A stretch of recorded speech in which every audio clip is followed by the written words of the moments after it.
সুস্থ থাকতে চাইলে নিয়মিত ব্যায়াম, সুস্বাস্থ্যকর খাবার এবং পর্যাপ্ত ঘুমের কোনো বিকল্প নেই। আজকের ছোট্ট ভালো অভ্যাস আপনার আগামী দিনের সুন্দর জীবন গড়ে তুলবে। নিজের শরীরের যত্ন নেওয়া কোনো বিলাসিতা নয়, এটি আপনার দায়িত্ব। কুরবানি শেষ হয়েছে, আশা করি পরিবারের সঙ্গে আনন্দ ভাগাভাগি করে পর্যাপ্ত গরুর মাংস এবং মজাদার খাবার খেয়েছেন।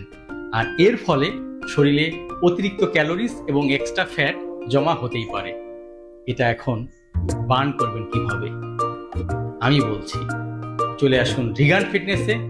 রিগান ফিটনেস আপনাকে দেখিয়ে দিবে 1 মাসের মধ্যে আপনার এই অতিরিক্ত ক্যালোরি এবং এক্সট্রা ফ্যাট, এলডিএল, লো ডেন্সিটি লিপোপ্রোটিন, এই ব্যাড ফ্যাটটা তৈরি হয়েছে আপনার এই আননেসেসারি যে গরুর মাংস বডিতে ইনটেক করেছেন, এটা কিভাবে বার্ন করতে হবে।